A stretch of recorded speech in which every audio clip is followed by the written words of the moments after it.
Don't worry about it. I have a complicated relationship with my family. I will go through phases of love and hatred all in the span of a week. Of course, I love them and they love me back, but sometimes I just wanted to murder them all. Well, when I reached my 20s, that anger took a turn in a very unexpected way. I just come back from a trip abroad. My dad picked me up from the airport and we had a small chat in the car. We got back home and I said hello to the rest of my family, talked to my mum about the trip and gave my brother some candy I bought for them. I was feeling pretty happy. Everyone seemed good and I did miss them a little, even though I'd never admit it. After lunch, I took my things down to my room in the basement and started unpacking. My cat came out and sat on the bed and watched me as I went through my things. I reached in for my phone charger and went to plug it in beside my desk. And that's when I saw it.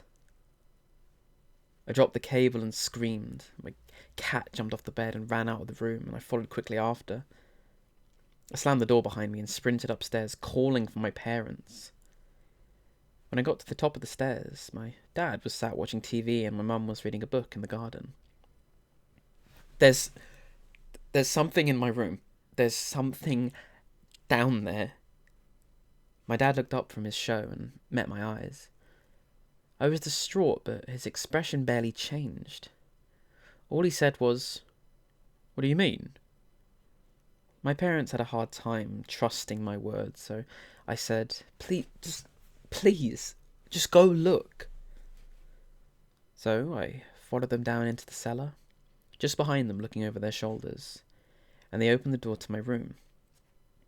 I couldn't see it at first, so I was afraid it had moved, but then I pointed and screamed again. It's really hard to describe exactly what I was looking at. It was sort of perched in the upper corner of the far wall, pressed up against the wall, pushing against the wallpaper like a spider. Though it was all scrunched up, I could still tell that it was very large, probably at least 2 meters tall while standing.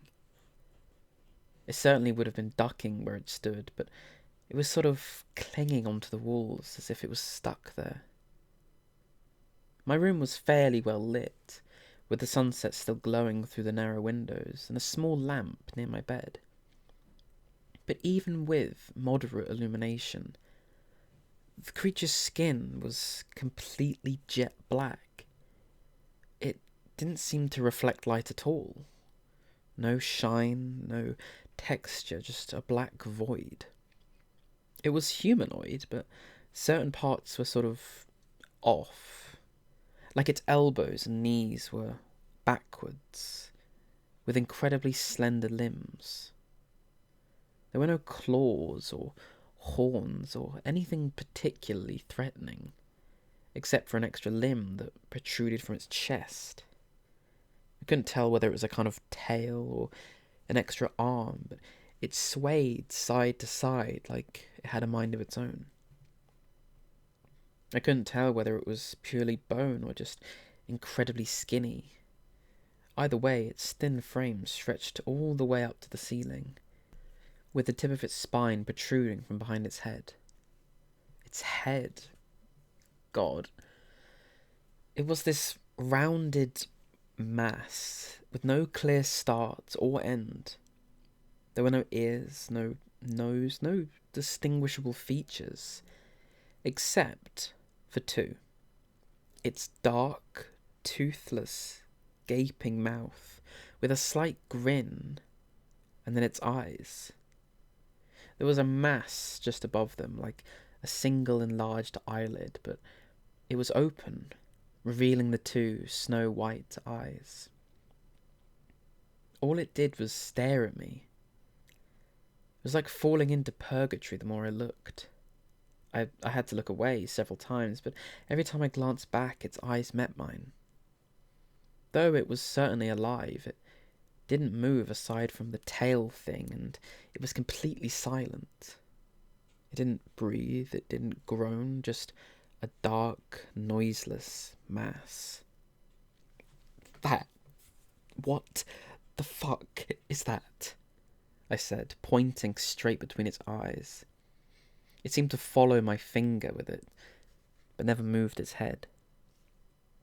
"Oh, that, yeah, just don't worry about that," my dad replied nonchalantly. Neither him nor my mum seemed even remotely fazed by its presence, but I insisted. "Hello? I come home, and there's this thing in my room, and you just want me to ignore it?" "Yeah, don't worry about it." My dad turned to walk back upstairs, but I stood in the doorframe and insisted. "Dad, please, what is it? Why is it in my room? And I'm supposed to sleep in there with it?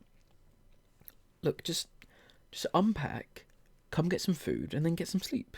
Just trust me, don't worry about it." Then he and my mum pushed past me and went back upstairs, leaving me alone with it. What was I supposed to do? Was it even real? Was it some early Halloween decoration or something else? They didn't seem mad or anything, or even scared at all. I decided to trust them, as they wouldn't put me in danger, so I did as I was told. I didn't worry about it. I unpacked like they asked, and the whole time I kept my eye on it. I just couldn't turn my back to it. I would shuffle back and forth from my closet to my bag, and the whole time its eyes were just locked on mine, tracking me as I went. The tail thing on its chest continued to sway until I was finished packing. I slid my bag under the bed, taking my eye away from it for no longer than a second, and when I looked back, the tail had fallen limp, dangling onto the floor. I froze, then slowly backed up towards the door, keeping my eyes glued to the corner. When I reached the doorframe, I felt around for the handle, and when I got a good grasp on it, I slammed the door and ran back upstairs. My family had already begun eating. There was a slight murmur around the dinner table, standard dinner conversation. And any time I tried to bring up the thing in the basement, they sort of just ignored it. That was until I heard a crash downstairs. It sounded like my entire room had exploded. I jumped out of my chair, but the rest of my family didn't seem that fazed at all. My dad did look up and said, "I'll go check on it." And he left the dinner table and went downstairs. I didn't know what was going to happen, but I certainly didn't expect what would happen next.